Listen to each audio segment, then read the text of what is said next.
فرمایا دیکھو چیوٹیاں کیسے بات کر رہی ہیں، آپ گزر رہے ہیں لشکر لے کے. فرمایا کہ وَحُشِرَ لِسُلَيْمَانَ جُنُودُهُ مِنَ الْجِنِّ وَالْإِنسِ وَالطَّيْرِ. سلیمان کے لیے کئی لشکر جمع کیے جاتے تھے، جنات کے، انسانوں کے، پرندوں کے. فَهُمْ يُوزَعُونَ، اور وہ ایک ترتیب میں آ جاتے تھے سب آپ کے حکم سے. حشرہ کا لفظ تو آپ سنتے ہیں نا، حشر، یہ وہی لفظ ہے، حشر سے ہی بنا ہوا، جمع ہونا، اکٹھے ہونا. ایک حشر وہ ہوگا جب ہم اٹھیں گے قبروں سے، پھر جمع ہوں گے شام کے میدان میں، وہ حشر ہے. اس سے پہلے قیامت ہے. قیامت کا مطلب کھڑا ہونا، قامہ یقوم قیامت سے یہ بنا قیامت، کھڑا ہونا. جب قبروں سے اٹھیں گے قیامت آ جائے گی، پھر اس کے بعد ہکائے جائیں گے اور سب ادھر شام کے ایک میدان میں جمع ہوں گے، یہ حشر ہوگا. پھر اس کے بعد بہت سارے اور مرحلے آئیں گے. تو یہ کہلاتا ہے حشر. سب جمع کیے جاتے ہیں سلیمان علیہ السلام کے لیے. اور جب وہ چلے حتی اذا اتوا علی وادی النمل، تو چیوٹیوں کی ایک وادی کے پاس سے گزرے. قالت نملۃ یا ایھا النمل ادخلوا مساکنکم، تو ایک چیونٹی کہنے لگی اے چیونٹیوں اپنے اپنے بلوں میں، اپنے اپنے گھروں میں، سلاخوں میں داخل ہو جاؤ. لا یحطمنکم سلیمان وجنودہ، کہیں ایسا نہ ہو کہ سلیمان اور ان کا لشکر تمہیں کچل دیں. ہم لا یشعرون، اور وہ جان بوجھ کے تو ایسا نہیں کریں گے. تب تم اگر بیچ میں آ جاؤ گی، انہیں پتہ نہیں چلے گا، تو پھر تم کچلی جاؤ گے. تو لا شعوری میں ایسا نہ ہو تم سب ماری جاؤ. تو یہ دیکھیے چیونٹیوں کا نظام دیکھیں. میں نے کہا دنیا میں نظام بتایا، قرآن بتا رہا ہے کہ میری کائنات باقاعدہ کتنی منظم ہے، اور کس طرح ان کے درمیان آپس میں کمیونیکیشن ہو رہی ہے، اور وہ اپنی چیزوں کو سمجھ رہی ہیں. یہاں سے پتہ چل رہا ہے کہ شعور کا ایک درجہ حاصل ہے. اس پر بڑی ریسرچ ہوئی ہے، بڑی بحث ہوئی ہے ہماری کتابوں میں. اب سائنس تو پتہ نہیں کیا کیا ثابت کرے گی کیا نہیں، لیکن یہ کہ اس سے پہلے علماء یہ ساری بحثیں کر کے جا چکے ہیں کہ دنیا کے اندر کتنا شعور ہے، کتنی عقل ہے. ان کے اندر نطق ہے، ان کے اندر نفس ناطقہ ہے، ان کے اندر شعور و ادراک کی کیفیت ہے. ہمارے لیے تو بالکل لاشعور ہیں، مگر اپنی دنیا میں ان کے اندر کافی شعور ہے. اور ایک بات پر سارے علماء متفق ہیں کہ ساری کائنات اپنے رب کو ضرور پہچانتی ہے، اللہ کو پہچانتی ہے.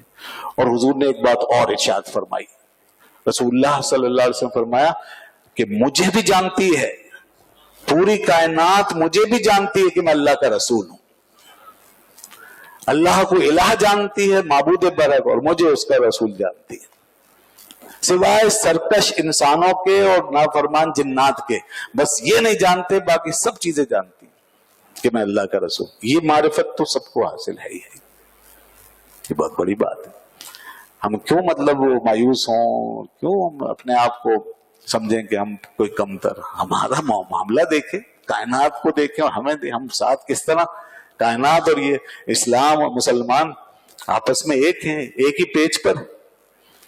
ہم جس ہستی کو جانتے اور مانتے ہیں اس کو ہر چیز جانتی ہے. ایک اعرابی آیا، اس کے ہاتھ میں آستین میں گو تھی. اس کی آستین میں گو جانتے ہیں نا، بڑی سی ایسی چھپکلی کی بہت بڑی شکل ہوتی ہے. تو اہل عرب تو خیر رکھتے ہیں، وہ کھاتے بھی تھے، آج بھی شاید کھائی جاتی ہے. تو گو ہمارے یہاں حرام ہے، فقہ حنفی میں حرام ہے، یہ میں بتا دوں. فقہ حنفی میں اجازت نہیں ہے، شوافی کے یہاں اس کی اجازت ہے. تو وہ گو لے کر آیا. پہلے تو اس نے دیکھا کہ کچھ لوگ جمع ہیں، کوئی مجمع لگا ہوا ہے. اس نے کہا کون ہے یہاں؟ ان کا یہاں پہ اللہ کے نبی ہیں. اچھا. وہ کہتا ہے میں ان کو تلاشی کر رہا تھا، میں چاہتا تھا میں ملوں، کیونکہ میں تو ان کے بڑا سخت خلاف تھا، سخت خلاف. اور میں چاہتا تھا ان سے دو بدو بات کروں کہ آخر وہ کیا چیز لے کر آئے. تو بس مجھے موقع مل گیا، میں اندر مجمع میں وہ گھس گیا اور سیدھا آپ کے سامنے آ گیا. اور آتے اس نے اپنی آستین کھولی اور گو کو سامنے ڈال دیا اور کہا کہ اے محمد صلی اللہ علیہ وسلم، کیا یہ گو گواہی دے سکتی ہے کہ آپ اللہ کے رسول ہو؟ کہا بالکل دے سکتی ہے. حضور نے اس گو سے فرمایا اے گو بتا دوں تیرا رب کون ہے؟ کہنے لگی میں گواہی دیتی ہوں یا رسول اللہ کے میرا رب وہی ہے جو آسمان و زمینوں کا رب ہے، اس کے سوا کوئی رب نہیں ہے. اور پھر فرمایا میں کون ہوں؟ فرمایا میں گواہی دیتی ہوں کہ آپ اللہ کے سچے رسول ہیں۔ جیسے اس عربی نے یہ دیکھا وہ تو دم بخود رہ گیا، اسی وقت کلمہ پڑا، مسلمان ہو گیا۔ تو حضور نے فرمایا کہ ہمیں سب پوری دنیا پوری کائنات جانتی ہے۔ اب یہاں پر یہ سمجھ لیں کہ سلیمان علیہ السلام نے بادشاہت کے ساتھ اس کا اظہار کیا تھا، اس لیے ان کو ان کی یہ چیز ایک منفرد چیز ہو گئی، ان کے ساتھ خاص ہو گئی، جیسا کہ انہوں نے دعا بھی کی اللہ مجھے ایسی حکومت دے کہ میرے بعد کوئی کسی کے لائق نہ ہو۔ تو چونکہ وہ بادشاہت کے فارم میں تھی تو اس کا اظہار ہوتا تھا، تو اس لیے وہ چیز ان کے ساتھ خاص رہی۔ مگر اس کا مطلب یہ نہیں کہ رسول اللہ صلی اللہ علیہ وسلم کو حاصل نہیں، حضور کو بھی حاصل ہے، مگر حضور نے بادشاہت نہیں کی، اس کا اظہار نہیں کیا، جا بجا اظہار نہیں کیا، اس طرح کا لائف اسٹائل آپ نے نہیں رکھا جو بادشاہ کا ہوتا ہے، بلکہ آپ نے خود ہی اس کو چھوڑ کے فقر کو ترجیح دی ہے۔ اللہ نے تو فرمایا تھا جبریل جا کے پوچھو، تو حضور نے فقر کو ترجیح دی کہ میں فقر اختیار کرتا ہوں۔ تو اس لیے حضرت سلیمان علیہ السلام کا یہ خاص معجزہ اس لحاظ سے، اور جہاں تک آپ صلی اللہ علیہ وسلم کی شان ہے تو حضور کو تمام کمالات حاصل ہیں، جیسا کہ ان واقعات سے پتہ چلتا ہے۔ بلکہ ایک موقع پہ جن کو پکڑا، ایک شریر جن آیا تو پکڑ کے اسے ستون سے باندھ دیا، وہ رات میں تنگ کر رہا تھا، آپ نے پکڑ کے باندھ دیا، پھر کھول دیا اور اسے جانے دیا۔ تو صبح لوگوں سے ارشاد فرمایا اگر ہم اسے بندھا رہنے دیتے تو مدینے کے بچے اس سے کھیلتے، یعنی یہاں تک ہم اسے تمہارے حوالے کر دیتے، اتنا اختیار دے دیتے۔ تو مگر ہمیں اپنے بھائی سلیمان کی دعا یاد آئی کہ انہوں نے اس طرح دعا مانگی تھی۔ تو دیکھیں اظہار نہیں فرماتے، تو یہ وہ چیز ہے۔ تو اب حضرت سلیمان علیہ السلام نے اس چیونٹی کی بات سنی تو فرمایا، اللہ نے فرمایا فَتَبَسَّمَ ضَاحِكًا مِنْ قَوْلِهَا، تو اب مسکرائے، ہنسے اس کی اس بات سے، سن بھی لی اور سمجھ بھی لی۔ یہ ہے، اور یہ آپ کا دربار تھا، اور آپ کے دربار میں جب دربار لگتا تو کیسے کیسے لوگ حاضر ہوتے تھے، بس ایک اور حوالہ میں پیش کر رہا ہوں۔ جب بلقیس کو دعوت اسلام دینے کی بات ہوئی اور اس کا جب پتہ چلا کہ بھئی ایک عورت اس طرح حکومت کرتی ہے اور وہ مشرک ہیں اور بڑی ایک سلطنت ان کے پاس ہے، تو حضرت سلیمان علیہ السلام نے تو سب کو بلانا تھا نا، پھر بڑے بڑے بادشاہوں کو اسی طرح پھر آپ نے اپنے تابع کیا۔ آپ کی حکومت ایسی تھی کہ کوئی آگے جواب ہی نہیں، تو اس لیے بلقیس کو بھی آپ نے دعوت اسلام دی، تو اس کے لیے پہلے یہ کیا کہ اس کا تخت منگوا لیا، بتایا کہ تمہاری جو پاور ہے کچھ نہیں، اللہ نے جو مجھے پاور دی ہے۔ چنانچہ وہ تخت منگوانے کے لیے آپ نے جب اپنے دربار میں اعلان فرمایا یا ایھا الملؤ ایکم یاتینی بعرشھا، تم میں سے کون اس کا تخت لے کر آئے گا قبل ان یاتونی مسلمین، اس سے پہلے کہ میرے پاس مسلمان ہو کے آئے۔ قال عفریت من الجن، تو ایک جن بولا، جن میں بھی بھوت، عفریت کہتے ہیں وہ بڑی ایک دیور والی شکل جو ہوتی ہے، بڑا جن، راتی کا بھی قبل ان تقوم من مقام، وہ کہنے لگا میں آپ کی مجلس برخاست ہونے سے پہلے لے آؤں گا، وانی علیہ لقوی امین، اور بے شک میں اس پہ بہت مضبوط اور امانت دار ہوں۔ قال الذی عنده علم من الکتاب، آپ کو اس سے بھی زیادہ پہلے چاہیے تھا، دربار کی شان ظاہر کرنی تھی، ورنہ تو کوئی ایسی جلدی تو نہیں تھی، اس کو تو آنے میں وقت لگتا، بلکہ اس کو تو، اور یہ لا رہا مجلس برخاست ہونے سے پہلے، مگر اس سے بھی پہلے لانا ہے، تو پتہ چلے نا کیسے کیسے لوگ یہاں بیٹھے ہوئے ہیں دربار میں۔ تو اب جناب ایک شخص کھڑا ہوا، اس کا نام تھا آصف بن برخیہ، وہ کھڑے ہوئے، الذی عنده علم من الکتاب، اللہ نے فرمایا کہ یہ وہ شخص تھا جس کے پاس کتاب کا ایک خاص علم تھا۔ یہ کیا علم تھا؟